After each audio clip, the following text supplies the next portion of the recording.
and drinking midnight tea left by a mysterious cleaning woman. But when kindness becomes connection, you are watching from today. The morning sun streamed through the floor-to-ceiling windows of Kane International Holdings, casting long shadows across the polished marble floors. Asher Kane stood at the window of his corner office, his tall frame silhouetted against the city skyline. At 47, he was at the peak of his career, powerful, respected, and feared in equal measure. His perfectly tailored charcoal suit showed not a single wrinkle, despite the fact he had slept on his office couch again last night, for the 4th month in a row. "Mr. Kane, your 9 o'clock is here," his assistant Meredith announced from the doorway. Asher nodded without turning around. "Give me 5 minutes." When the door closed, he allowed himself a moment of weakness. He rubbed his tired eyes and glanced at the leather couch against the wall. A folded blanket and pillow were neatly tucked behind it, his secret. No one knew he had been sleeping here since Claire had walked out 4 months ago, leaving nothing but a diamond ring on their dining table. No note, no explanation, just emptiness. Asher straightened his tie and put on the mask he wore so well. The ruthless businessman who never showed vulnerability. The man who didn't lose. "Send them in," he called out, settling into his chair. The day passed. In a blur of meetings, conference calls, and decisions that would make or break millions of dollars, Asher moved through it all with the precision and control that had made him legendary in business circles. But inside, a hollow feeling had taken root, growing larger with each passing day. By evening, most of the employees had gone home. The cleaning staff had arrived, moving quietly through the building like shadows. Asher barely noticed them. He was reviewing contract terms when his phone rang. "Asher, where have you been hiding?" The voice of Jackson Reed, his oldest friend and business partner, boomed through the speaker. "Working, Jackson, someone has to." Jackson laughed. "All work and no play makes Asher a dull boy. You need to get out of that office." "It's been 4 months since Claire—" "I don't want to discuss Claire." Asher cut him off sharply. Fine, but you can't hide in that office forever. Come have dinner with me and Patricia tonight. We're worried about you." Asher sighed. "I have work to finish. Another time." After hanging up, Asher leaned back in his chair. Everyone wanted him to move on, as if his broken engagement was nothing more than a business deal gone wrong. They didn't understand that. Claire had been his plan for the future, a future he had carefully mapped out like everything else in his life. Hours passed.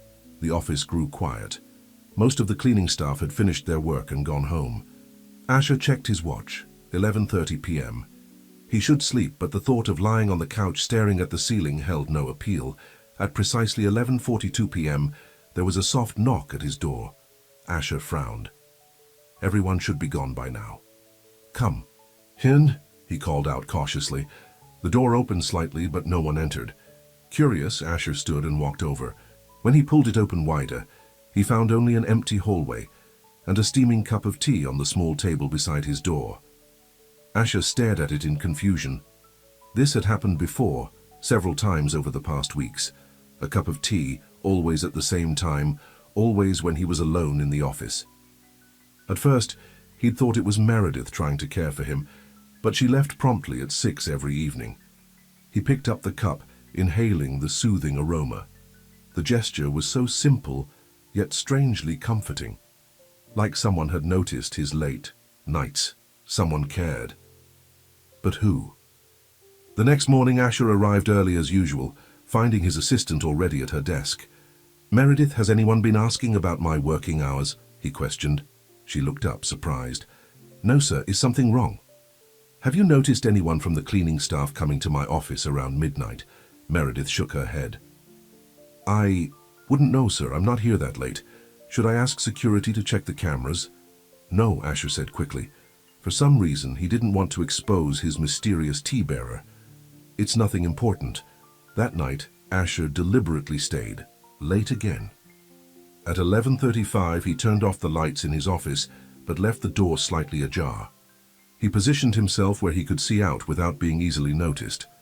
At 11:40, he heard soft footsteps and the gentle squeak of what sounded like a cleaning cart. Then, right on schedule, a woman appeared. She was dressed in a gray cleaning uniform. Her brown hair pulled back in a loose bun with strands escaping around her face. She looked to be in her early 40s with kind eyes and a gentle way of moving. In her hands was a cup of tea. Asher watched as she carefully placed it on the small table, the same way she must have done many nights before. Just as she turned to leave, he stepped forward, pushing the door open completely. "Why do you bring me tea?" he asked quietly. The woman jumped slightly, obviously startled. She turned to face him, and for a moment Asher saw something flicker across her face. Embarrassment, perhaps. "I'm sorry, Mr. Kane.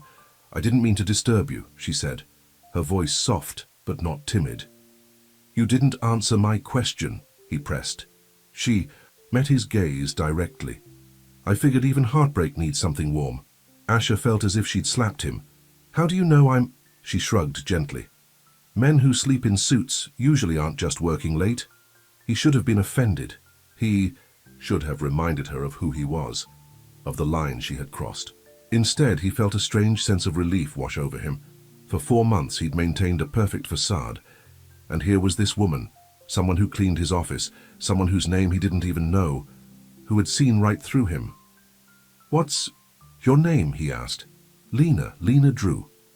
"And how long have you known I've been sleeping here, Lena?" "About 3 months, she admitted. "I've been bringing the tea for 6 weeks." Asher didn't know what to say. He was used to commanding rooms full of the most powerful executives in the country. Yet standing here with this cleaning woman who had shown him a simple kindness, words failed him. "My mother used to make tea when I couldn't sleep," he finally said, not knowing why he was sharing this. Lena nodded. "Tea helps.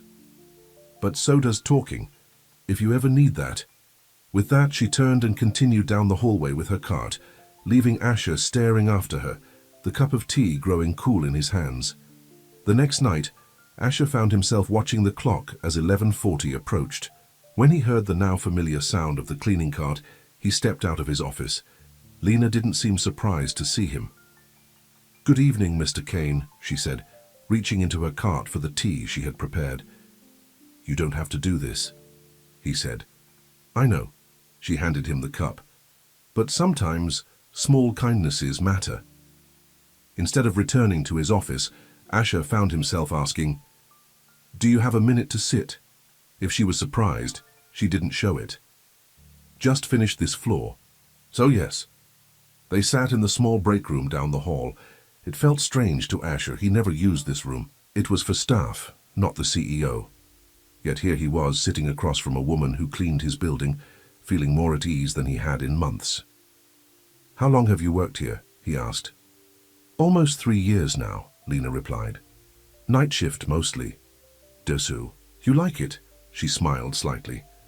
"It pays the bills, and I like the quiet. Gives me time to think."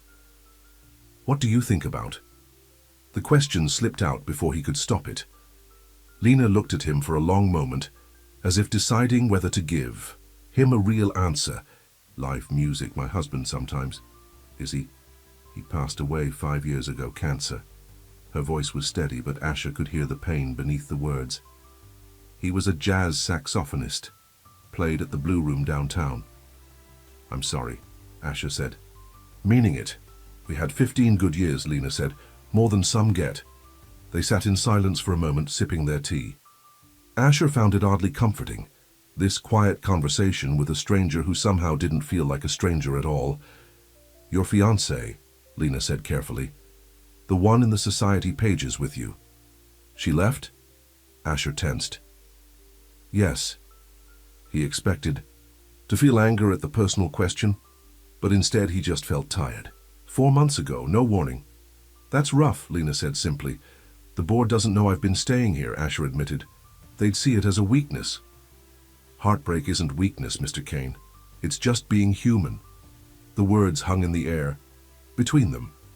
For years, Asher had built his reputation on being more than human, being untouchable, undefeatable.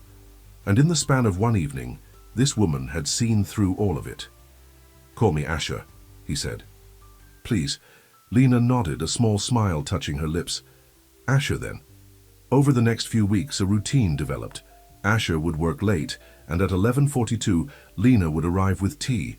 Sometimes they would talk for only a few minutes. Other nights their conversations stretched longer. He learned that she had a small apartment across town, that she loved old jazz records, and that she read voraciously, mostly history and biography. She didn't complain about her life or circumstances, though Asher could tell things weren't easy for her. In turn, he found himself sharing things he rarely discussed with anyone, stories about his childhood, his difficult relationship with his father, the pressure he felt to always succeed. He even told her about Claire, about the confusion and hurt he still carried. "She never gave me a reason," he confessed one night. "Just left, after 2 years together.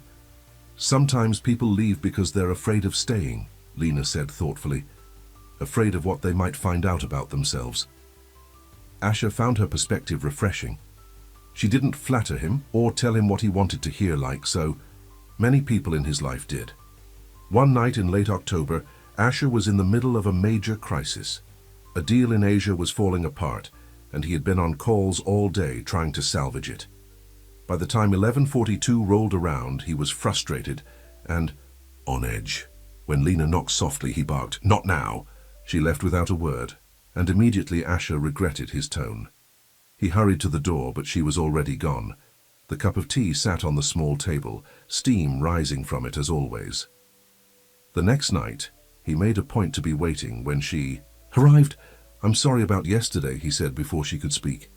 Lena shook her head. "No need to apologize. Bad days happen. Still, I shouldn't have snapped at you." "True," she agreed with a small smile. "But I forgive you." They settled into their usual spots in the break room. Asher noticed that Lena looked tired, more so than usual. "Long day?" he asked. "My second job had me working extra hours," she explained. "The diner where I work mornings was short-staffed." Asher was surprised. "You work 2 jobs?" "Most of us do," she said simply. "One job rarely pays enough." He felt a strange guilt wash over him. Here he was, one of the wealthiest men in the city, while the woman who had shown him such kindness worked herself to exhaustion just to get by. "I could help," he offered impulsively. "I could get you a better position here, something that pays more." Lena looked at him, her expression unreadable. "Is that what you think I want from you, Asher? A job upgrade?" "No, I didn't mean... I'm good at what I do," she said firmly. "I'm not looking for charity or favors." "That's not what I meant," Asher backtracked, realizing he had offended her. "I just thought..." "I know what you thought," Lena said, her voice gentle but firm.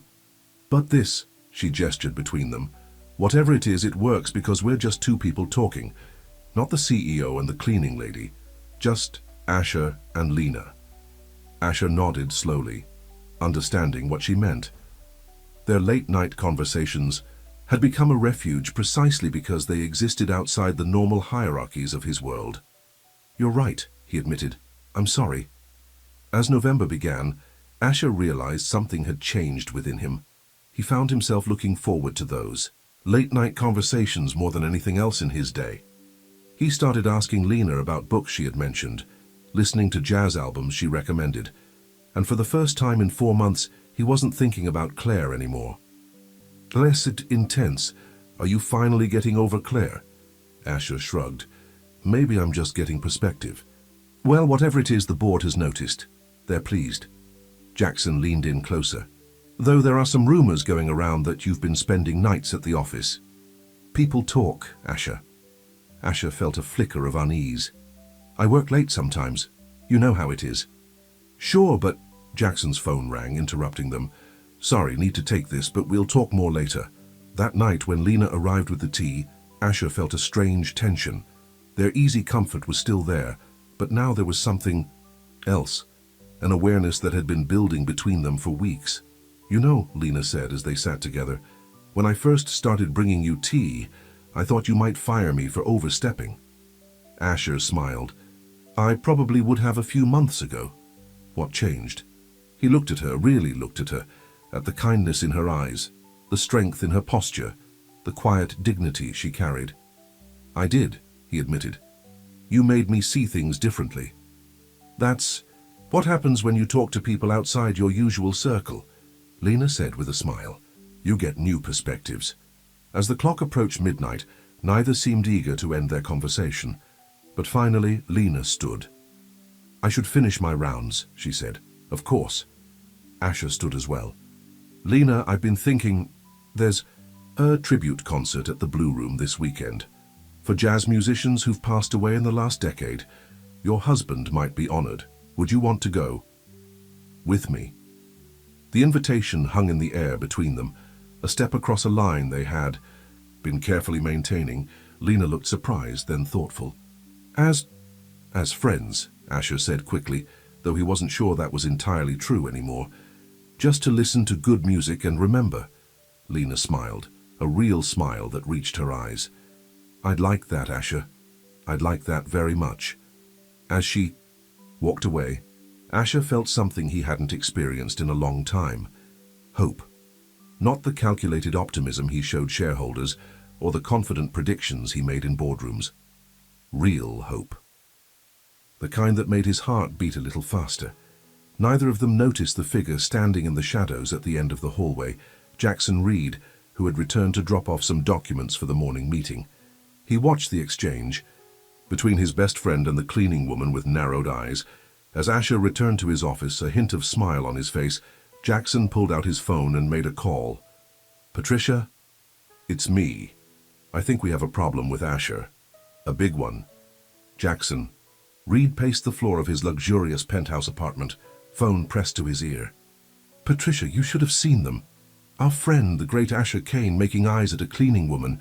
It's like he's lost his mind." His wife, Patricia, seated on their white leather sofa, frowned. "Are you sure you're not overreacting? Maybe. They're just friendly." "Friendly?" Jackson scoffed. "The Asher we know doesn't do friendly with the cleaning staff.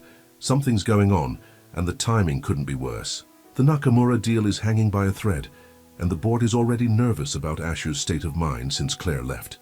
"What are you going to do?" Patricia asked, concern evident in her voice. Jackson's expression hardened. "Whatever it takes, to protect Asher from himself and the company." The next morning, Asher arrived at the office feeling more energized than he had in months.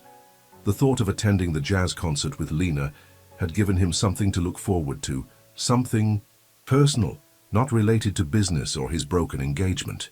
"Morning, Meredith," he greeted his assistant with unusual cheerfulness. She looked up in surprise. "Good morning, Mr. Kane. Mr. Reed is waiting in your office. He said it's urgent." Asher's smile faded. Jackson rarely came to his office this early. "Unless there was a problem." "Asher," Jackson stood as he entered. "We need to talk." "About the Nakamura deal?" Asher asked, setting his briefcase down. "About you," Jackson replied. "And your sleeping arrangements." Asher felt a cold knot form in his stomach. "What are you talking about?" "I know you've been sleeping in your office since Claire left." "The security guards talk. The cleaning staff talks." Jackson paused meaningfully. "Especially one member of the cleaning staff, it seems." Asher's jaw tightened. "Have you been spying on me?" "I came by last night to drop off the Nakamura documents and saw you with her." Jackson's tone was accusatory. The cleaning woman, having what looked like a very intimate conversation. "Her name is Lena," Asher said, his voice controlled despite his rising anger. "And who I talk to is my business. Not when it affects the company." Jackson leaned forward. "The board is already concerned about your judgment since Claire left. What do you think they'll say when they hear you're living in your office and getting cozy with the custodial staff?" "They won't hear it unless someone tells them," Asher responded coldly.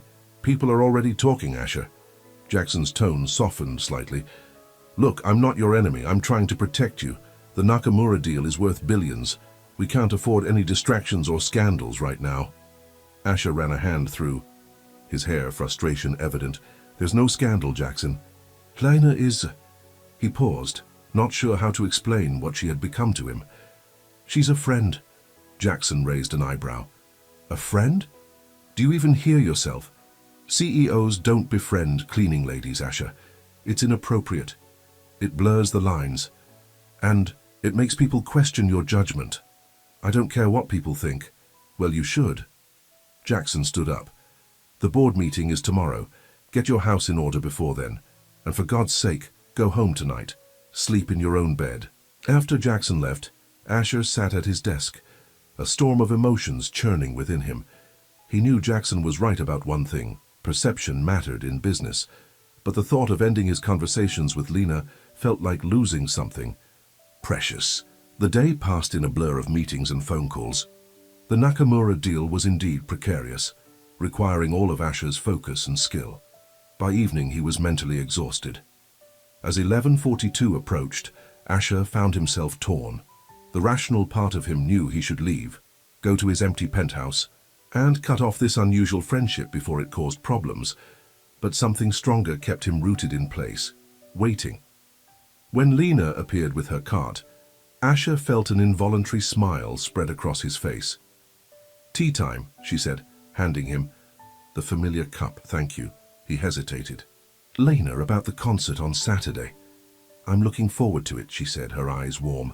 Asher nodded, the words he had planned to say, cancelling their plans, dying on his lips. "Me too." They settled into their usual seats in the break room. Asher noticed Lena seemed particularly tired tonight. "Rough day?" he asked. She sighed. "The diner was short-staffed again. Been on my feet since 5 a.m. "You work too hard," Asher said softly. "Says the man who practically lives in his office," she countered with a smile. Asher chuckled, but his mind was still on Jackson's warning. "Can I ask you something, Lena? Do you ever talk to other employees about just our conversations?" She looked surprised. "Of course not. Why would I?" "No reason," he said quickly. "Just curious." Lena studied him for a moment. "Something's bothering you." Asher hesitated. It was uncanny how easily she could read him when most people saw only what he wanted them to see. "My friend Jackson saw us talking last night," he admitted. "He's concerned about how it might look to the board, a CEO getting friendly with a member of the cleaning staff." "I see," Lena said, her expression unreadable. "And what do you think?" "I think," Asher began, then stopped. What did he think? That these late-night conversations had become the brightest part of his day? That for the first time in months, he felt like himself again? "I think Jackson doesn't understand what these talks mean to me." Lena was quiet for a moment. "And what do they mean to you, Asher?" The question hung in the air between them, loaded with possibilities neither had acknowledged until now. "They mean..." Asher searched for the right words. "Peace, connection, something real in a world that often feels so false." Lena nodded slowly. "I understand, but if these conversations are causing problems for you..." "They're not," Asher interrupted firmly. "And even if they were, I wouldn't want to stop." The sincerity in his voice surprised even him. Lena's eyes softened, and for a moment, Asher thought she might reach for his hand. Instead, she checked her watch. "I should finish my rounds," she said, standing. "The concert starts at 8 on Saturday. I can meet you there." "I'll pick you up," Asher insisted. "Just give me your address." After Lena left, Asher sat alone in the break room, turning their conversation over in his mind. He knew he was at a crossroads. The safe choice would be to distance himself from Lena, focus on the Nakamura deal, and avoid any potential scandals. But, for once in his life, Asher didn't want to make the safe choice. The board meeting the next day was tense. The Nakamura deal dominated the discussion, with several board members expressing concerns about the Japanese company's hesitation. "They're worried about leadership stability," one board member noted pointedly, looking at Asher. "After your broken engagement made headlines, there have been questions about your personal life affecting business." Asher maintained his composure. "My personal life has no bearing on my ability to lead this company. The Nakamura family simply wants better terms. We're negotiating." Jackson cleared his throat. "Perhaps a show of stability would help. The charity gala next week would be a perfect opportunity to demonstrate that you've moved on. Maybe escort someone suitable." The suggestion wasn't subtle. Asher knew exactly what Jackson meant by someone suitable, not Lena Drew. After the meeting, Jackson approached him. "Patricia's sister is in town, Harvard Law graduate on the city. Arts Council. She'd be perfect for the gala." "I already have plans for the gala," Asher lied smoothly. "With whom?" "That's my business." Asher gathered his files. "The Nakamura deal will go through, Jackson. Trust me to do my job." "I always have," Jackson replied, "but lately I'm not sure you're thinking clearly." Saturday evening arrived, and Asher found himself standing outside Lena's modest apartment building. He had left his usual luxury car at home and taken a taxi, not wanting to draw attention in her neighborhood. When Lena opened her door, Asher was struck speechless. Gone was the grey uniform and practical bun. Instead, she wore a simple blue dress that brought out the warmth in her eyes, and her brown hair fell in soft waves around her shoulders. "You look beautiful," he said honestly. A faint blush colored her cheeks. "Thank you. Come in for a minute while I get my coat." Asher stepped into her small apartment, immediately struck by how much it reflected Lena herself. Modest but warm, with bookshelves lining one wall and old jazz records displayed lovingly on another. Photos of a smiling man holding a saxophone sat on a side table. Her late husband, Asher, assumed. "That's Michael," Lena confirmed, following his gaze. "He would have loved tonight's concert. The Blue Room was like a second home to him." Asher nodded, studying the happy face in the photo. "He looks like he was a good man." "The best," Lena said softly.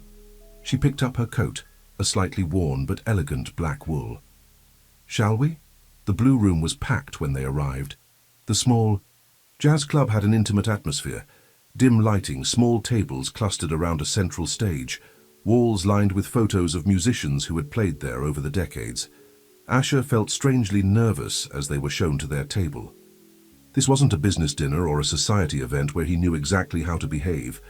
This was something personal, something that mattered. "Are you okay?" Lena asked as they settled in. "Fine," Asher assured her. It's been a while since I've done anything like this." Lena smiled understandingly. "Me too." The lights dimmed further, and the club owner stepped onto the stage. "Welcome to our annual Remembering the Greats night," he announced. "Tonight, we honor those who filled this room with music, but are no longer with us. We remember their spirit, their talent, and their love of jazz." As he began reading names, showing photos of each musician on a screen behind him, Asher noticed Lena tensing beside him. "Michael Drew," the owner announced, "whose saxophone could make you laugh or cry sometimes in the same song. Gone 5 years now, but never forgotten." A photo of Lena's husband appeared on the screen, younger than in the pictures at her apartment. Caught in a moment of pure joy as he played his saxophone, Asher felt Lena's hand trembling slightly on the table. Without thinking, he reached over and covered it with his own. She didn't pull away. The music began, a collection of the city's best jazz musicians playing the signature songs of those being honored. When they reached Michael Drew's piece, a team-up, haunting saxophone solo that filled the room with emotion, Asher saw tears sliding silently down Lena's cheeks. "We can leave if this is too much," he whispered. She shook her head. "No. It's beautiful. It's just, I haven't been here since he died, couldn't face it." "Thank you for coming with me," Asher said, squeezing her hand gently. Lena turned to him, her eyes glistening with tears, but also with something else. Gratitude, perhaps. "Thank you for bringing me. I needed this. To remember him in a place where he was happy." After the concert, they walked along the river, the city lights reflecting on the water. The night was cool but clear, and neither seemed eager to end the evening. "Michael used to say that jazz is like life," Lena said as they leaned against the railing, looking out at the water. "It doesn't always go where you expect, but that's what makes it beautiful." Asher smiled. "Sounds like a wise man." He was. Lena turned to face him. "What about you, Asher? Was your life always so planned?" "Pretty much," he admitted. "My father believed that success came from control and discipline. I never questioned it until Claire left," Lena guessed. Asher nodded. "She threw my whole carefully constructed world into chaos. And then just when I thought I had it under control again." "What?" Lena prompted when he fell silent. Asher looked at her, this woman who had brought warmth back into his life with a simple cup of tea and honest conversation. "Then you started, leaving tea outside my door, and things got complicated again, but in a different way." Lena held his gaze. "Different how?" "Better," Asher said simply. "Real." Something shifted between them in that moment, an acknowledgement of feelings that had been building for weeks. "Asher," Lena began hesitantly, "whatever this is between us, it's not simple. Our worlds are very different. I know, he agreed. But maybe that's not a bad thing. The sound of laughter from a passing group of people broke the moment. Lena glanced at her watch. It's getting late. I should get home. Early. Shift at the diner tomorrow. Asher nodded, trying to hide his disappointment. Of course, I'll get us a taxi. The ride to Lena's apartment was quiet, both lost in their own thoughts. When they arrived, Asher walked her to her door. Thank you for tonight, Lena said, keys in hand. It meant a lot to me. To me too, Asher replied honestly. There was an awkward pause. Should he shake her hand? Kiss her cheek? The usual social protocols seemed inadequate. Lena solved the dilemma by leaning forward and placing a gentle kiss on his cheek. Good night, Asher, she whispered, before disappearing into her apartment. Asher stood there for a moment, his hand touching the spot where her lips had been. Something had fundamentally changed tonight. He just wasn't sure what it meant yet. Monday. Morning brought an unexpected crisis. Asher arrived at the office to find Jackson waiting for him, a grim expression on his face. The Nakamura family has pulled out of the deal, Jackson announced without preamble. Asher felt like he'd been punched. What? Why? Jackson handed him a tablet. On the screen was a gossip website with the headline, Billionaire Bachelor Moves On with Mystery Woman. Below it was a grainy but recognizable photo of Asher and Lena outside the Blue Room. Who would... Asher began, anger rising. Does it matter? Jackson interrupted. The damage is done. The Nakamuras are extremely traditional. They value stability and proper appearances. This, he jabbed a finger at the photo, looks like a rebound affair with an employee. It makes you look reckless. This is ridiculous, Asher snapped. My private life has nothing to do with business. It does when you're the face of the company, Jackson retorted. The board is calling an emergency meeting for this afternoon. They want answers, Asher. After Jackson left, Asher sank into his chair, fury and frustration warring within him. He had spent months negotiating the Nakamura deal. It would have expanded their Asian market significantly. And now it was gone because someone had photographed him at a jazz club? His phone buzzed with a text from an unknown number. Mr. Kane, it's Lena. Someone showed me the article. I'm so sorry. I understand if you need to distance yourself. Asher stared at the message, feeling a strange calm descend. In that moment, something became crystal clear to him. He cared more about Lena's feelings than about the Nakamura deal or the board's opinion. He texted back, nothing to be sorry for. We did nothing wrong. The board meeting was every bit as unpleasant as Asher had expected. Several members expressed concern about the company's image and his judgment. Jackson kept shooting him meaningful looks, clearly expecting Asher to promise to end his association with Lena. Instead, Asher stood his ground. My personal life is my own. The Nakamuras overreacted to gossip, which says more about them than about us. We'll find other partners in Asia. This isn't just about the Nakamuras, one board member argued.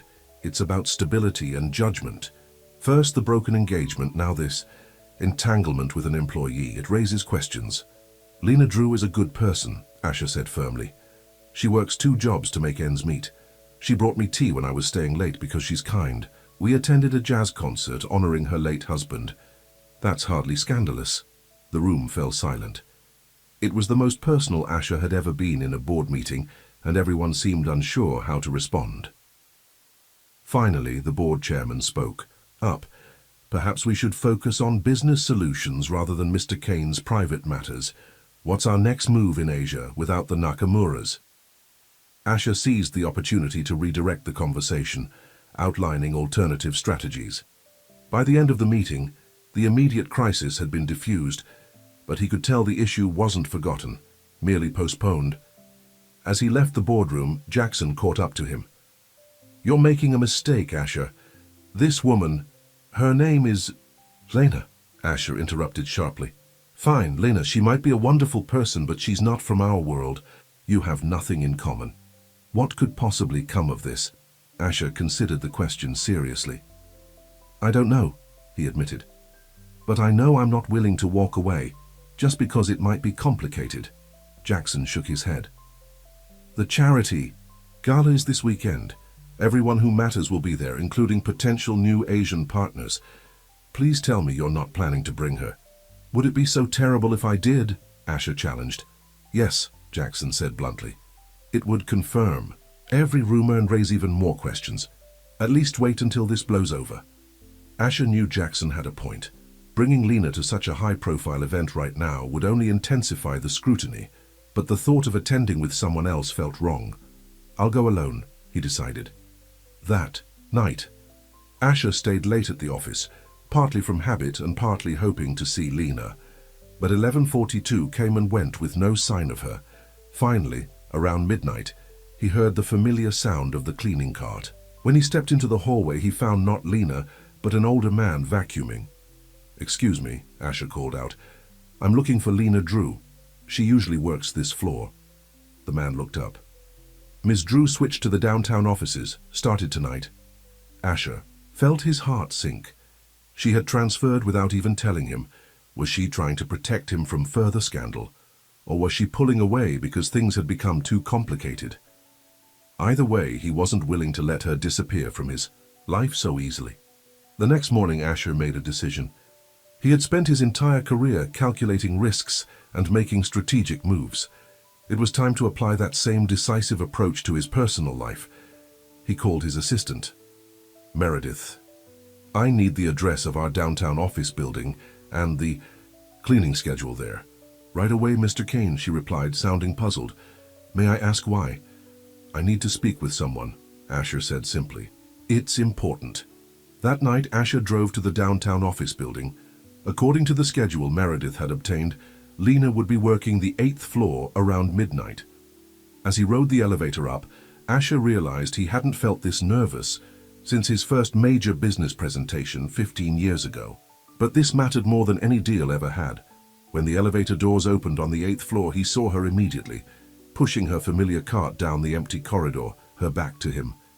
"Lena," he called softly. She turned, surprise, and then confusion crossing her face. "Asher, what are you doing here?" "Looking for you," he said, walking toward her. "You switched buildings without saying goodbye," Lena sighed. "I thought it would be easier for you with the board and everything." "Easier isn't always better," Asher replied. "I've missed our talks." "Me too," she admitted. "But that article, the photos, I don't want to cause problems for you." "You're not the problem, Lena." Asher took a deep breath. "The problem is that I've spent my whole life playing by rules that other people set. Be successful. Marry the right kind of woman. Care about what people think. And you know what? It never made me happy." Lena watched him, her expression softening. "And what would make you happy, Asher?" "This," he said simply, gesturing between them. "Talking with you. Being with someone who sees me. Not just what I represent. Someone who leaves tea outside my title because she knows I'm hurting." Lena's eyes glistened with unshed tears. "It's not that simple. Our worlds are so different." "I don't care," Asher insisted. "I care about you. The rest we can figure out together, if you want to." The question hung in the air between them. A possibility, a risk, a hope. Lena stepped closer to him, a small smile playing at her lips. "Well, Mr. Kane, I've never been one to back down from a challenge." Asher felt something tight in his chest, loosen at her words. "Is that a yes?" Instead of answering, Lena reached up and touched his face gently. Then, standing on tiptoe, she kissed him, not on the cheek this time, but softly on the lips. When they broke apart, Asher was smiling like he hadn't smiled in years. "I should have looked for you sooner." "Better late than never," Lena replied, her eyes twinkling. As they stood together in the empty corridor, Asher knew there would be obstacles ahead. The board would object, Jackson would disapprove, society would whisper. But for the first time in his life, Asher Kane didn't care what anyone else thought. He had found something real in a world of pretense, and he wasn't going to let it go. News traveled fast in the corporate world. By the next morning, rumors were flying through Kane International Holdings that Asher Kane, the untouchable CEO, was involved with a cleaning woman from the downtown offices. Jackson Reed sat in his spacious office, phone pressed to his ear. "Patricia, it's worse than we thought." He went looking for her at midnight in the downtown building. Are you sure? His wife asked, concern evident in her voice. My source in security confirmed it, Jackson replied grimly. This isn't just a passing fancy. He's serious about her. Patricia sighed. What are you going to do? Jackson's expression hardened. Whatever it takes to protect the company. And Asher, even from himself. Across town, Lena Drew was finishing her morning shift at the diner. As she refilled a customer's coffee cup, her mind drifted to the night before, to Asher standing in that empty hallway, telling her he didn't care what anyone thought, to the kiss they had shared. It felt like a dream, the kind that would evaporate in the harsh light of day. Lena, phone call for you, the diner manager called out. She wiped her hands on her apron. Who is it? Didn't say. Just asked for you. Line 2. Lena picked up the receiver, expecting it to be about her second job. This is Lena. Good morning, Asher's warm voice came through, instantly bringing a smile to her face. Asher? How did you know where I work? I asked around, he admitted. I hope that's okay. It's fine, she assured him. Just unexpected. I wanted to ask you something, Asher continued. There's a charity gala this Saturday. It's a big event for the company. Would you go with me? Lena froze. A charity gala meant high society, wealthy donors, business associates, everything she was not. Asher, I don't think that's a good idea, she said carefully. Because of what people might say? Partly, she admitted. But also because I don't belong in that world. I don't have gala dresses or know which fork to use for what, Asher chuckled. The forks aren't that important. And as for the dress, we can figure that out. I want you there, Lena, as my date. Officially. The word officially hung in the air. This wasn't just an invitation to an event, it was a declaration. Are you sure? Lena asked, her voice quiet. There will be consequences. I'm sure, Asher replied without hesitation. The question is, are you willing to brave the lion's den with me? Lena took a deep breath. She thought about Michael, about what he always used to tell her, life's too short to play it safe. He had lived by those words, taking risks on stage, playing from his heart rather than just the sheet music. Yes, she said finally. I'll go with you. Great, Asher said, the relief evident in his voice. I'll pick you up at 7 on Saturday. After hanging up, Lena leaned against the wall, her heart racing. What had she just agreed to? Walking into a room full of the city's elite on the arm of Asher Kane. It was madness, but it also felt right in a way nothing had for a very long time. At tea, Kane International Holdings, Asher was in his element. The crisis with the Nakamura deal had forced him to get creative, and he was now pursuing several promising alternatives with companies in Singapore and South Korea. The board seemed cautiously optimistic about these new directions. As Asher left a particularly productive meeting, Jackson fell into step beside him. Good work in there, Jackson acknowledged. Seems like you've put the Nakamura setback behind you. Business moves forward, Asher replied evenly. We adapt, Jackson nodded. Speaking of adapting, I've been meaning to talk to you about the gala. Patricia's sister is still in town. She'd be a perfect escort for you. Help smooth over the recent disruptions. Asher stopped walking. I already have a date for the gala, Jackson. Jackson's expression darkened. Please tell me it's not who I think it is. Lena Drew, Asher confirmed. And before you start, my mind is made up. Have you lost your mind? Jackson hissed, pulling Asher into an empty conference room. The board is just starting to trust your judgment again, and now you want to parade your cleaning lady girlfriend at the biggest social event of the year. Don't call her that, Asher warned, his voice dangerously quiet. What would you prefer? The woman who mops the floors? The night shift custodian?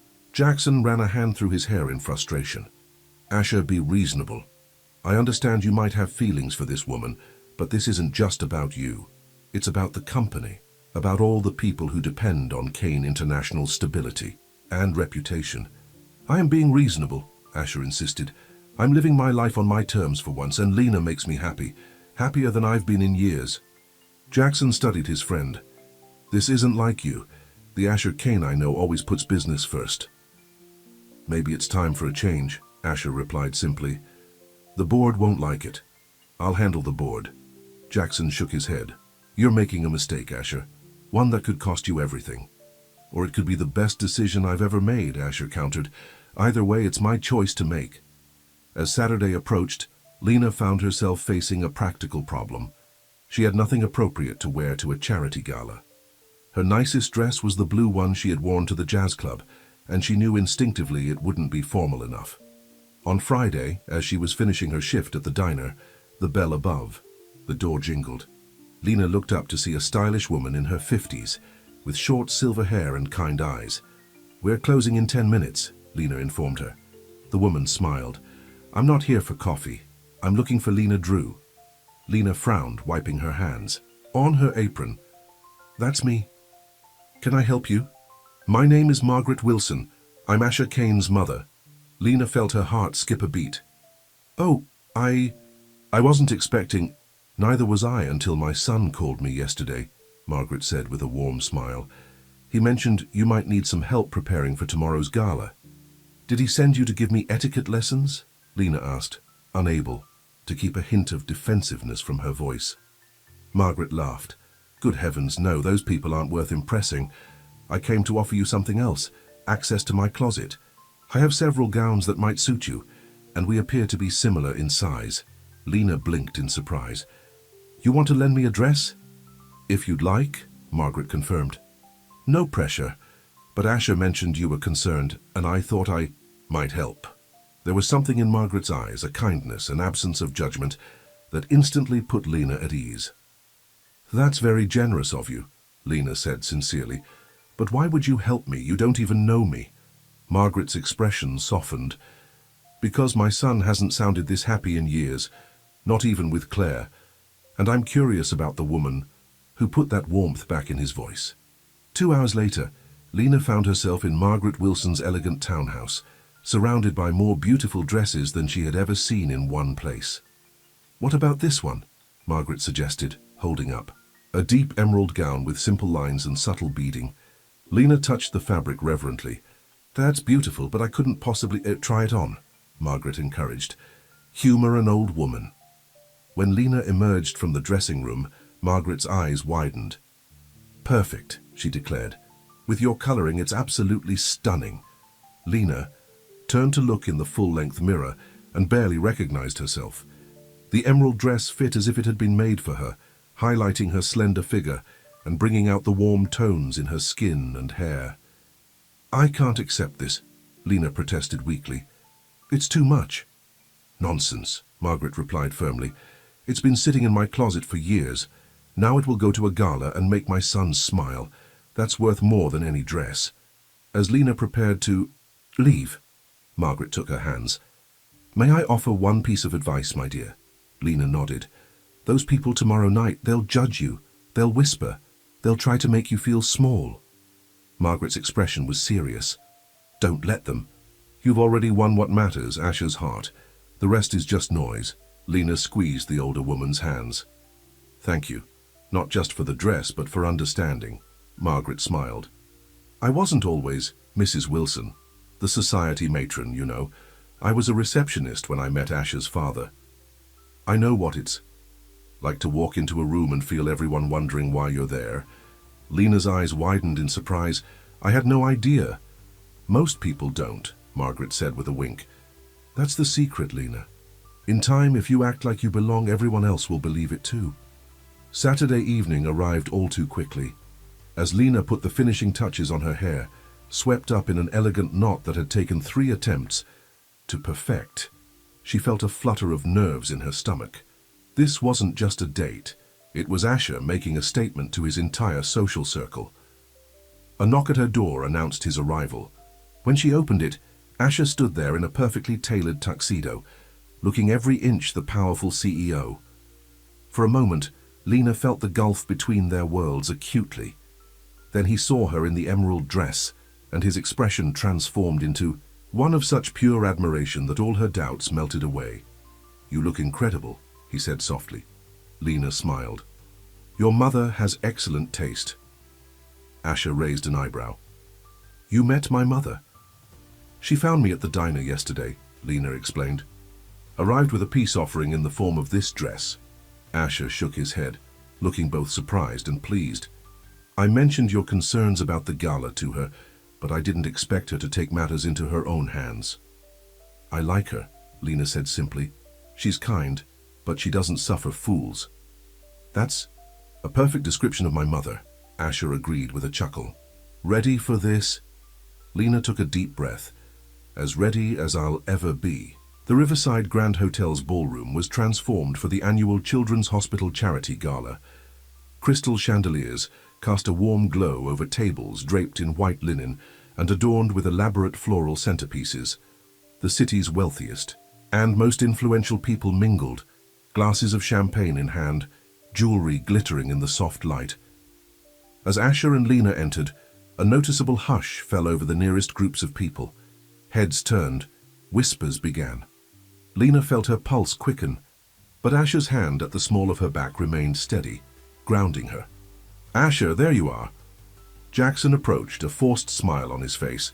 Beside him was a stunning blonde woman in her 30s, wearing an expression of polite curiosity. Jackson, Asher greeted coolly. This is Lena Drew. Lena, this is Jackson Reed, my business partner, and his wife, Patricia. Pleasure, Jackson said tightly, not quite meeting Lena's eyes. Patricia, however, surprised them by extending her hand warmly. It's lovely to meet you, Lena. That color is absolutely stunning on you. Thank you, Lena replied, grateful for the kindness, even if it might be superficial. More introductions followed, board members, business associates, society figures. Some were openly curious, others barely concealed their disapproval. Lena met each with the same quiet dignity, refusing to be intimidated. You're handling this beautifully, Asher murmured as they made their way to their table. I keep reminding myself that their opinions don't define me, Lena replied. Your mother gave me a pep talk yesterday, Asher smiled. Did she now? I should thank her. Dinner was a parade of exquisite dishes served by attentive waitstaff. Lena was seated between Asher and an elderly gentleman who turned out to be a retired judge with a passion for jazz music. Their conversation about the great saxophonists of the past century flowed easily, and Lena found herself relaxing, until she noticed a striking woman in a red dress approaching their table. Asher, the woman purred, what a surprise to see you here tonight. I thought for sure you'd still be hiding in your office. Asher's expression remained pleasant, but Lena felt him tense beside her. Claire, he acknowledged. I didn't know. You were in town. Claire Beaumont, Asher's ex-fiancée, Lena realized with a jolt. The woman was stunning, with sleek dark hair and the kind of polished beauty that comes from privilege and expensive treatments. Just flew in yesterday, Claire replied, her gaze shifting to Lena with undisguised curiosity. And you must be the cleaning lady I've been hearing so much about. The table went silent. Lena felt all eyes on her, waiting for her reaction to the deliberate slight. My name is Lena Drew, she said calmly. And yes, I do work in cleaning services, among other things. Claire's perfect smile didn't reach her eyes. How fascinating. Asher always did have unexpected interests. Not unexpected, Asher interjected, his voice cool. Just refined. I've learned to value substance over surface. The barb hit its mark. Claire's smile faltered for a moment before she recovered. Well, I should get back to my table. Richard is waiting. She gestured toward a distinguished-looking man across the room. He's running for state senate next year. You should come say hello, Asher, for old times' sake. After she sashayed away, Lena released a breath she hadn't realized she was holding. I'm sorry about that, Asher said quietly. Don't be, Lena replied. If that's the worst confrontation of the evening, I think we're doing well. The evening progressed, with dinner giving way to dancing. The orchestra played a waltz, and Asher stood, extending his hand to Lena. Would you do me the honor? He asked. Lena hesitated. I'm not sure I remember how to waltz. Just follow my lead, he assured her. On the dance floor, Asher pulled her gently into his arms. As they began to move to the music, Lena was surprised at how naturally it came back to her, the basic steps she had learned in a community college dance class years ago. You're full of surprises, Ms. Drew, Asher murmured as they glided across the floor, "So are you, Mr. Kane," she replied with a smile. "I didn't expect you to be such a good dancer." "Years of obligatory lessons," he admitted. "This is the first time I've actually enjoyed it." As they danced, Lena was aware of the eyes following them, the whispers behind hands. But here, in Asher's arms, none of it seemed to matter. For these few minutes, they existed in their own world, defined by nothing but the music and the way they moved together. Until Jackson Reed appeared at Asher's shoulder. "Sorry to interrupt, but we have a situation," he said urgently. "The Koreans are having second thoughts." Asher's expression clouded.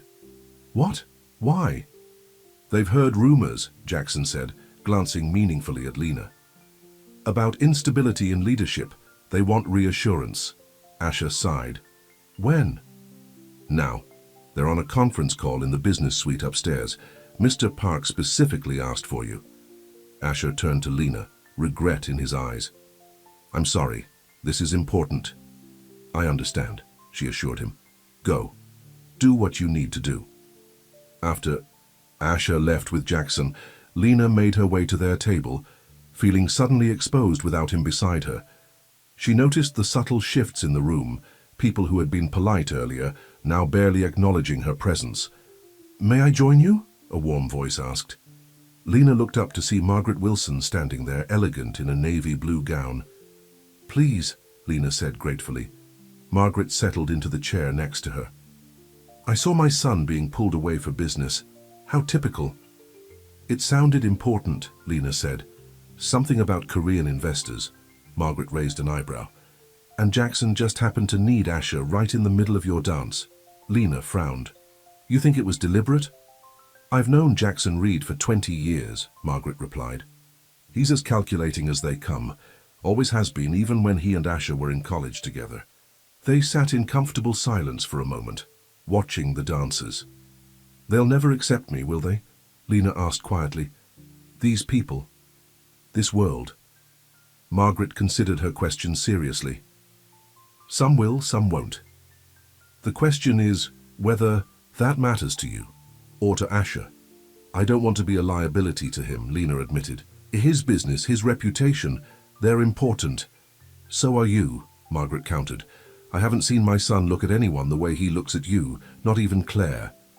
Before Lena could respond, she noticed a commotion near the entrance to the ballroom. Asher had returned, but he looked angry. Jackson followed close behind, speaking urgently. As they approached the table, Lena could hear their heated exchange. "You lied to me," Asher was saying. "There was no call from Park. The Koreans are fine." "I needed to speak with you privately," Jackson defended. "You weren't listening to reason." "So you manufactured a crisis?" Asher's voice was cold with fury. "Crossed that line?" "I did what was necessary," Jackson insisted. "The board is concerned, Asher. This relationship is affecting your judgment, your focus. The company needs stability right now, not a CEO distracted by a midlife crisis." Asher's expression hardened. "Watch yourself, Jackson." "No. You need to wake up," Jackson hissed. "You're risking everything we've built for what? A fling with a cleaning lady? Is she really worth your reputation? The respect of your peers? The future of Kane International?" Lena felt her heart constrict painfully. The words stung, not because they were cruel, but because part of her feared they might be true. Was she worth all this trouble? This risk to everything Asher had worked for? "That's enough," Margaret interjected sharply, having overheard as well. "You've said quite enough, Jackson." Jackson had the grace to look embarrassed at being caught speaking so bluntly. "Mrs. Wilson, I apologize for my tone, but I'm only thinking of Asher's best interests. And the company's." "No," Asher contradicted, coldly. "You're thinking of your own interests, and your vision of how things should be. Well, I'm done living by other people's expectations, Jackson. Done pretending to be something I'm not for the sake of appearances." "You don't mean that," Jackson said, lowering his voice. "You've worked too hard, sacrificed too much to throw it all away now." "I'm not throwing anything away," Asher replied. "I'm finally living honestly. And if the board has a problem with that, they're welcome to find a new CEO." A shocked silence followed his words. Even Margaret looked surprised at the declaration. Lena stood slowly. "I think I should go," she said quietly. "Lena, no," Asher began, reaching for her hand. Please, she said, avoiding his touch. I need some air. Some time to think. Before he could protest further, Lena made her way through the crowded ballroom, toward the exit. She needed space to process what she had just heard. Was Jackson right? Was she nothing but a distraction, a liability to Asher's career and reputation? Outside on the hotel's grand terrace, Lena took a deep breath of the cool night air. The city sprawled before her, lights twinkling like earthbound stars. It was beautiful, but in that moment, she felt utterly alone. He really cares about you. You know. Lena turned to find Claire Beaumont standing a few feet away, a glass of champagne in her perfectly manicured hand. I'm not in the mood for more insults, Lena said tiredly. Claire shook her head. No insults, just an observation. I've known Asher for years, and I've never seen him stand up to Jackson like that. Not for anyone, not even for me. Lena studied the other woman cautiously. Why are you telling me this? Claire took a sip of her champagne, her expression thoughtful. Because I walked away from Asher thinking he wasn't capable of that kind of passion, that kind of defiance. I thought he'd always choose the safe path, the expected one. She smiled ruefully. Apparently I was wrong. He just needed the right reason to fight. I never asked him to fight, Lena said quietly, or to risk his company. That's probably why he's willing to, Claire replied. The women who demand sacrifices rarely inspire them. She set down her empty glass on a nearby table. For what it's worth, I think you might be exactly what Asher needs. Someone real in his world of smoke and mirrors. With that surprising endorsement, Claire walked back inside, leaving Lena alone with her thoughts. A few minutes later, Asher joined her on the terrace. Lena, he said softly, I've been looking for you. She turned to face him, her heart heavy. Asher, I don't think this is going to work. What do you mean? Us. This. She gestured vaguely. Jackson's right. I'm a distraction, a liability to your business, your reputation. Jackson doesn't get to decide what matters to me, Asher said, firmly. Only I do, and you matter, Lena. More than the company, more than what people think. Lena shook her head. You say that now, but what about 6 months from now, a year, when the novelty wears off and you're left with the consequences? I don't want you to wake up one day and resent me for costing you everything you've worked for, Asher. Moved closer, taking her hands in his. That won't happen. You can't know that, Lena insisted. We're from different worlds, Asher. Maybe too different. Then we'll build our own world, he replied simply. Together. The conviction in his voice made her pause. It won't be easy. The best things rarely are, Asher said with a small smile. Lena, before you came into my life, I was just going through the motions.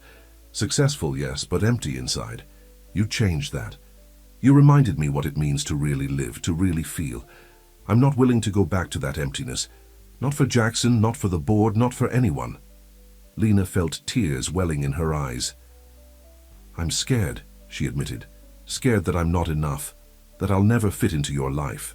I already fit into the parts that matter, Asher assured her. The rest is just details. He cupped her face gently.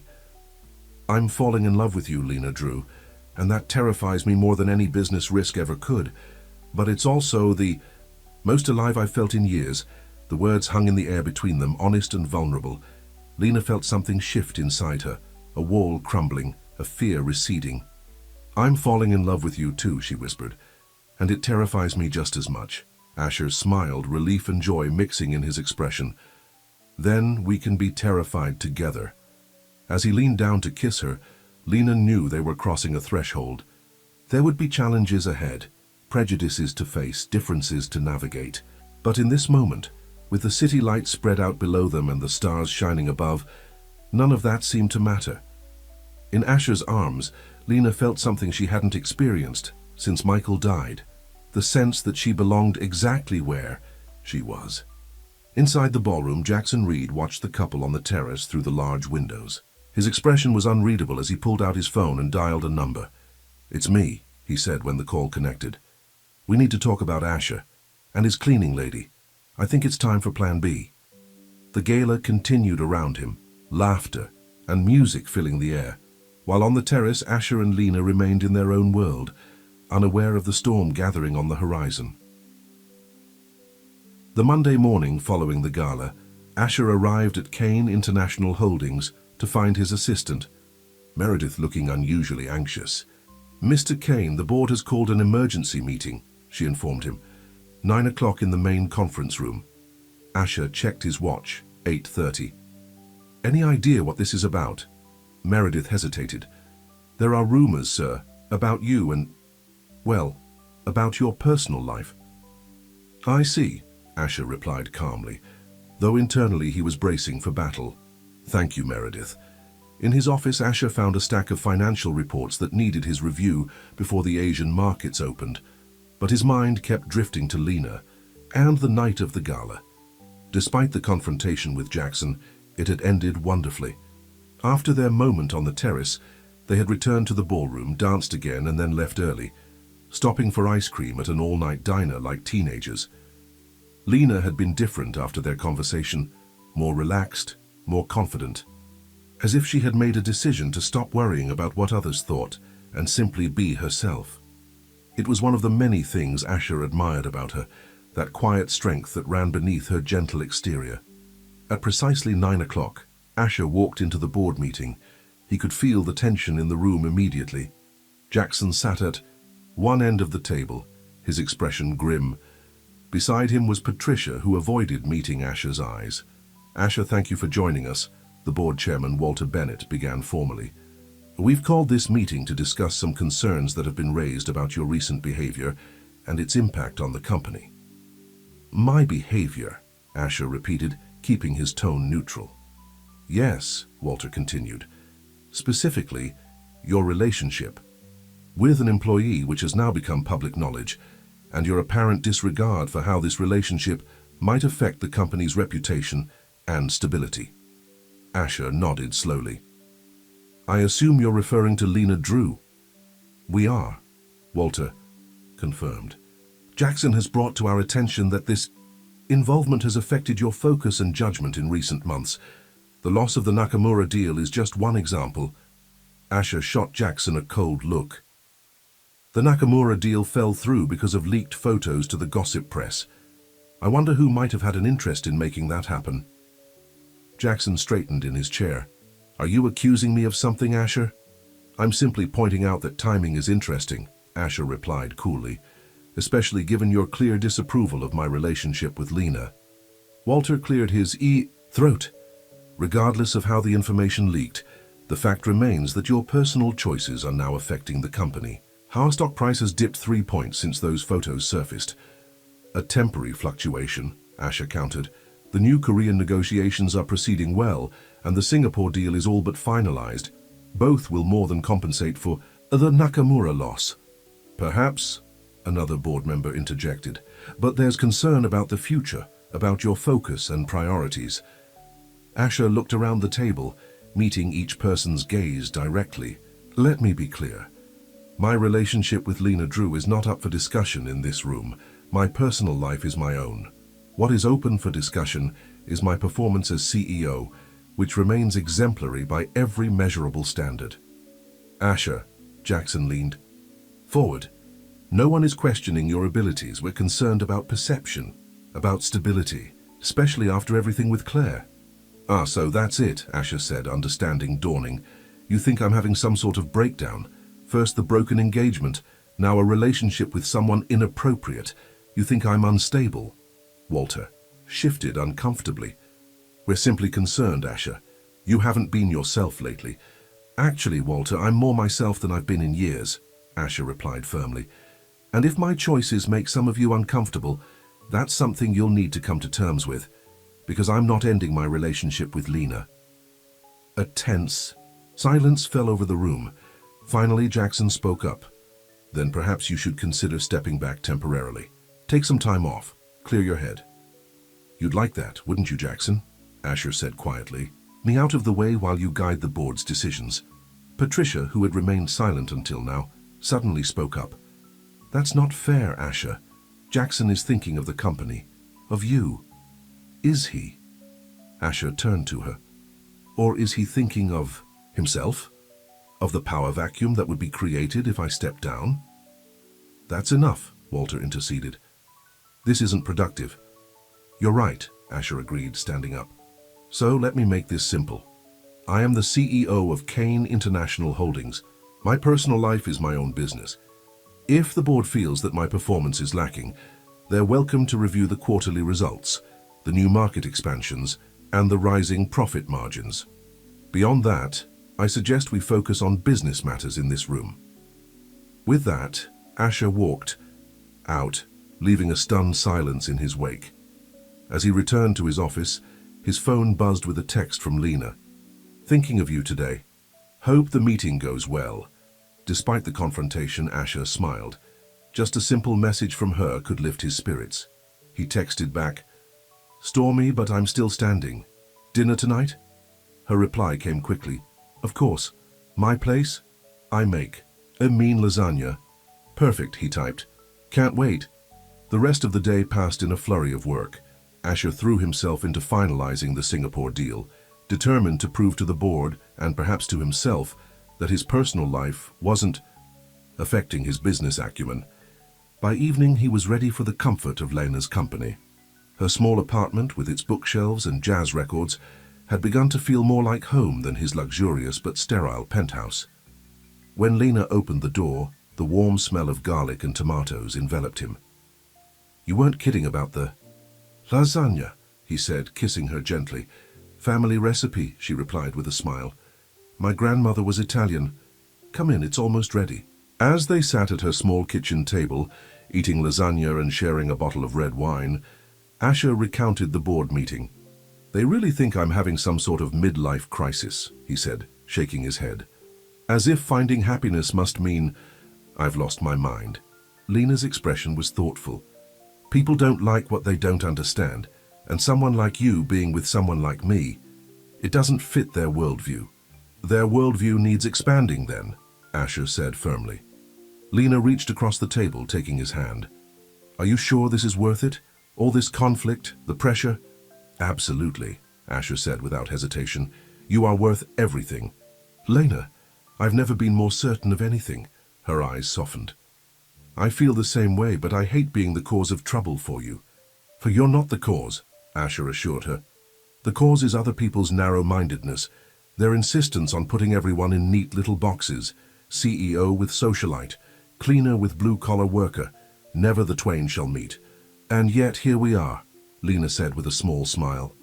Here we are, Asher agreed, squeezing her hand. After dinner, they moved to her small living room. Lena put on one of her late husband's jazz records, and they sat together on the couch, the music washing over them.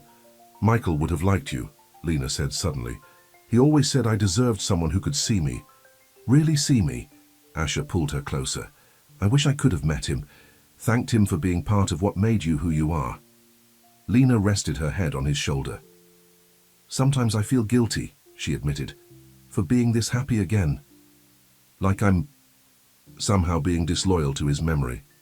Do you think that's what he would want? Asher asked gently. For you to be alone forever? Lena shook her head. No. He made me promise, actually, in the hospital near the end.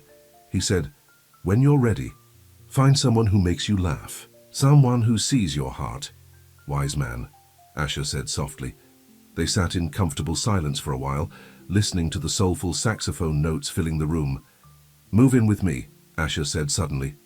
Lena sat up, looking at him in surprise. What? Move in with me, he repeated.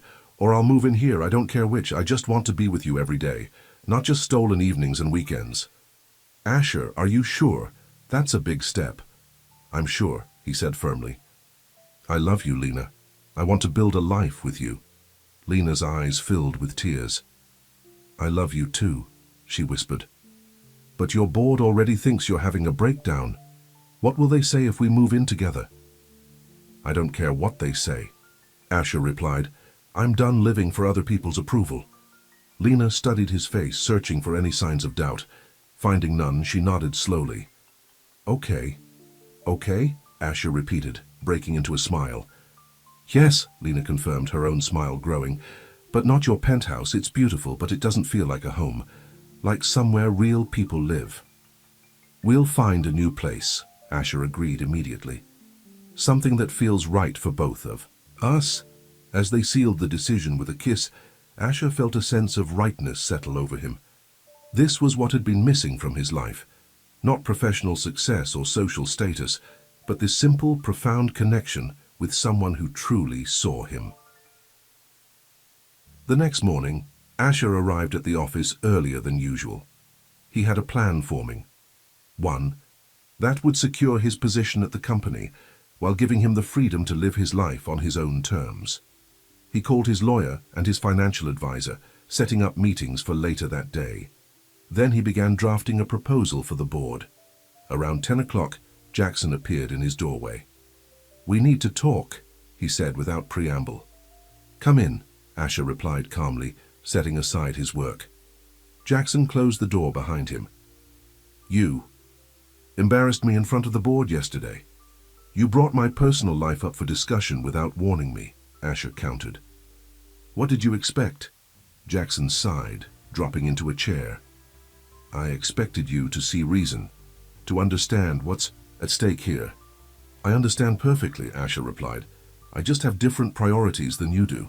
"We've been friends for 20 years, Asher," Jackson said, his tone softening. "I'm trying to protect you. This woman—" "Lena," Asher interrupted. "Her name is Lena, and she makes me happier than I've ever been, including with Claire, whom you approved of wholeheartedly." "Claire made sense," Jackson insisted. "She was from our world. She understood the demands, the expectations." "And she left without a word," Asher reminded him, "while Lena, who has every reason to run from the complications of being with me, has stood firm. Loyalty counts for something, Jackson." Jackson studied him for a long moment. "You really love her, don't you?" "I do," Asher confirmed simply. Jackson shook his head. "I still think you're making a mistake, but it's your mistake to make." He stood to leave, then paused. "The board is reconvening this afternoon. There's talk of asking for your temporary resignation." Asher nodded. "I expected as much. Thank you for the warning." After Jackson left, Asher accelerated his plans. He made several calls, had Meredith reschedule some meetings, and finalized the document he was working on. When the board meeting was called for 3 p.m., Asher was ready. Walter Bennett opened the session grimly. "Asher, after yesterday's discussion, the board has continued to express concerns about your judgment and focus. We believe it might be in everyone's best interest if you took a temporary leave of absence while these personal matters settle down." Asher remained calm. "Before you vote on that, I'd like to present an alternative proposition." He distributed copies of the document he had prepared. "This is a proposal for a restructuring of the executive leadership. Under this plan, I would remain CEO but focus primarily on client relations, strategic development, and international expansion, areas where my strengths and expertise are most valuable." The board members flipped through the pages, expressions ranging from surprise to interest. "Day-to-day operations would be overseen by a chief operating officer," Asher continued. "I'm proposing Jackson for that role, with appropriate compensation. Adjustments." Jackson's head snapped up, shock evident on his face. "Additionally," Asher went on, "I've included a detailed 5-year growth strategy, complete with projections that have been verified by our financial team this morning. You'll note that it includes the successful completion of both the Singapore and Korean deals, along with a new initiative in the European market that could increase our annual revenue by up to 30%. A murmur ran through the room as the board members examined the projections. "This is quite comprehensive," Walter admitted, clearly surprised. "I've also taken the liberty of transferring 10% of my personal shares in the company to a voting trust," Asher added. "These shares will be voted in accordance with independent assessments of company performance. If key metrics fall below established thresholds, those votes will automatically support new leadership." The room fell silent as the implications of this move sank in. Asher had effectively put a significant portion of his own power on the line, tied directly to his performance as CEO. "In other words," he concluded, "I'm giving you an objective measure of my leadership, one that transcends personal feelings about my private life." Walter cleared his throat. "This is certainly an unexpected proposal, Asher. The board will need time to review it carefully." Of course, Asher agreed smoothly. I'm happy to step out while you discuss it. In the hallway outside, Asher waited, calmly. He was confident in his strategy. By offering Jackson a promotion, one that would give him more power and recognition, he had turned a potential enemy into a stakeholder in his success. By putting his own shares into a performance-based trust, he had demonstrated his commitment to the company's success above his personal control. After 30 minutes, he was called back in. We've reviewed your proposal, Walter announced. And, while we have some questions about specific details, the overall framework appears sound. We'd like to move forward with further discussion rather than the other option we were considering. Asher nodded, keeping his expression neutral despite the surge of relief he felt. I'm glad to hear that. I believe this structure will benefit everyone involved, the company, its shareholders, and its leadership team. Jackson caught up with him after the meeting. COO? With a 40% salary increase? He asked, still looking stunned. Why? Because you're good at what you do, Asher replied honestly, and because I'd rather have you working with me than against me. Jackson shook his head. I've never worked against you, Asher. I've always had the company's best interests at heart. As have I, Asher said. We just defined those interests differently. He extended his hand. Partners? After a moment's hesitation, Jackson took it. Partners. But don't think this means I approve of your relationship. I don't need your approval, Asher said mildly. Just your respect for my choices. Jackson nodded reluctantly. I can try to give you that much. That evening, when Asher told Lena about the day's events, she listened with a mixture of pride and concern. You're putting your own shares at risk? She asked. Because of me? Not because of you, Asher corrected gently. Because it's the right thing to do. Because my personal happiness shouldn't come at the expense of the company's success, and I'm confident it won't. This way everyone wins. Lena shook her head in wonder. You're something else, Asher Kane. So I've been told, he replied with a smile, pulling her close. Now, about finding us a new place to live. Over the next few weeks, life fell into a new rhythm. Asher and Lena spent their evenings house hunting, looking for a place that would feel like home to both of them. They finally settled on a brownstone in a quiet neighborhood. Not as luxurious as Asher's penthouse, but warm and full of character, with enough space for Lena's books and records, and a small garden that she immediately began planning for, at sea. Work. The restructuring was going smoothly. Jackson seemed to be embracing his new role with enthusiasm, and the Korean deal was finally signed, bringing a wave of positive press that helped erase the memory of the Nakamura setback. Even the board seemed to be coming around, especially as the quarterly results showed stronger performance than projected. Walter Bennett had even invited Asher and Lena to dinner at his home, a clear sign that acceptance, if not outright approval, was growing. One evening in late spring, as they were preparing to move into their new home, Asher found Lena sitting on the floor of her apartment, surrounded by photo albums. Michael's parents sent these, she explained, making room for him beside her. They thought I might want them for the new house. Asher sat down, looking at the photos of a younger Lena with her late husband, holidays, concerts, ordinary moments captured in time. We should display some of these, he said. He was an important part of your life, he still is. Lena looked at him, her eyes soft with emotion. You wouldn't mind having photos of my late husband in our home? Of course not, Asher replied, sincerely. He helped make you who you are, the woman I love. Lena leaned against him, emotion overwhelming her for a moment. I never thought I could be this happy again, she admitted. After he died, I just existed, worked, survived. I never expected to find love like this twice in one lifetime. Neither did I, Asher said, wrapping an arm around her. I thought success was enough. Money, power, respect. Then Claire left, and I realized none of it meant anything without someone to share it with. But even then I was looking in all the wrong places, until you caught me leaving tea outside your door, Lena said with a smile. Until then, Asher agreed, kissing her forehead. Best thing that ever happened to me. The following weekend, they moved into their new home. Asher had insisted on doing it themselves rather than hiring movers, another break from his old life of delegating everything. As they carried boxes and arranged furniture, laughing despite the exhaustion, Asher felt a contentment he had never known before. Here in this house with this woman, he wasn't Asher Kane, CEO of Kane International Holdings. He was just Asher, a man building a life with the person he loved. By evening, they had made enough progress to justify a break. They sat on the floor of their new living room, sharing a pizza and a bottle of wine. "We should have a housewarming party," Lena suggested. "Invite friends, family." "Who do you want to invite?" Asher asked. "My friend Susan from the diner. Michael's parents, they'd like to see the house, a few others." Lena looked at him. "What about you? Your mother, of course." "Definitely my mother," Asher agreed.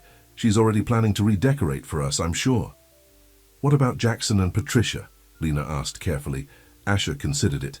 "Things have been better with Jackson lately, more professional, but I'm not sure he's ready for a social event with us."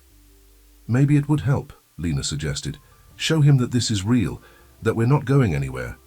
Asher smiled at her wisdom. "You might be right. I'll invite them." The housewarming party was scheduled for the following month, giving them time to properly settle in. In the meantime, life continued to evolve in new and wonderful ways. Lena had finally been able to quit her second job at the diner, though she insisted on keeping her cleaning position. "I like the work," she explained to Asher. "It gives me time to think, to be useful in a tangible way." Asher understood. It was part of her independence, her identity, and he loved her for it. He had changed too. The man who once worked 15-hour days now made it home for dinner most evenings. He had learned to cook, badly at first, but improving with Lena's patient guidance. He had even started playing the piano again, something he hadn't done since college. The night of the housewarming party arrived with perfect early summer weather. Their eclectic mix of guests mingled in the garden. Lena's diner friends chatting with Asher's mother, Michael's parents examining the framed jazz records on the wall, board members from Kane International trying to look comfortable in this unfamiliar setting. To everyone's surprise, Jackson and Patricia had accepted the invitation. They arrived bearing an expensive bottle of champagne and unmistakable curiosity. As Asher made the rounds, ensuring everyone had drinks and food, he watched Lena across the garden. She was talking animatedly with his mother and Walter Bennett, looking completely at ease. There was no trace of the woman who had once been intimidated by the charity gala crowd. She had found her confidence, her place, not by changing who she was, but by being unapologetically herself. Jackson approached him, drink in hand. "Different from what I expected." "In a good way, I hope," Asher replied.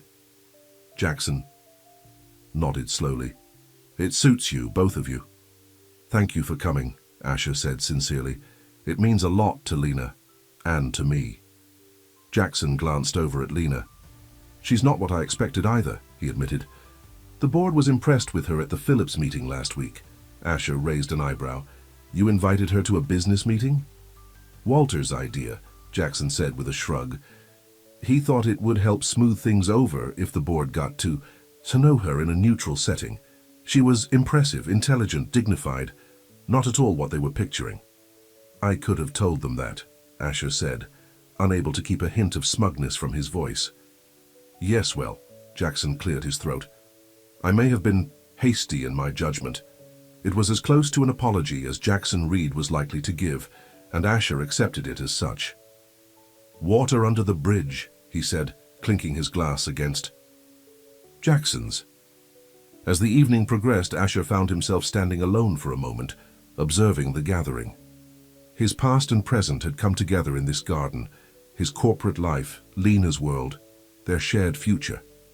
It wasn't seamless. There were still awkward moments, cultural disconnects, but it was working. They were making it work. Lena joined him, slipping her arm through his. "Penny, for your thoughts?" "Just thinking about how far we've come," Asher replied. "From tea outside my office door to this," Lena smiled. "It's been quite a journey." "And it's just beginning," Asher said, turning to face her. He took both her hands in his. "Lena Drew, there's something I've been wanting to ask you." Her eyes widened as he reached into his pocket. and pulled out a small velvet box. Around them, the party gradually fell silent as guests noticed what was happening. "I had a whole speech prepared," Asher said with a nervous laugh, "about how you've changed my life, how you've made me happier than I ever thought possible. But, looking at you now, the only words that matter are these: I love you, will you marry me?" He opened the box to reveal a ring, not an ostentatious diamond like the one he had given Claire, but a vintage emerald surrounded by small diamonds, elegant and unique. Tears filled Lena's eyes. "Yes," she whispered. "Yes, I will marry you." Asher slipped the ring onto her finger. Cheers erupted around them. He pulled her into his arms, kissing her as their friends and family applauded. In that perfect moment, Asher knew that all the struggles had been worth it. The board meetings, the gossip, the judgment, none of it mattered compared to this. He had found something real, something true, with the woman who had once left tea outside his door when everyone else had gone home. As they broke apart, smiling, through happy tears, Lena whispered, "Who would have thought? The CEO and the cleaning lady." "No," Asher corrected gently, "just Asher and Lena. Two people who found each other when they needed it most."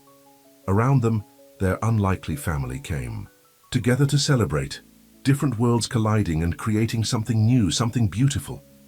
The evening stretched on, filled with laughter and music and love, and later, when everyone had gone home, Asher and Lena stood in their garden under the stars, still holding on to each other.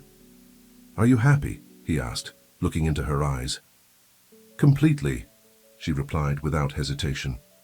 "You?" "More than I ever imagined possible," Asher said truthfully. "Who needs perfect when you can have real?" Lena smiled, resting her head against his chest. "Real is pretty perfect if you ask me." As they stood there together, the future stretching out before them bright with promise, Asher silently thanked whatever twist of fate had brought them together, a businessman who had lost everything that mattered, and a cleaning woman who had shown him what really counted in life. After everyone else had left, they had found each other, and in doing so, they had found themselves.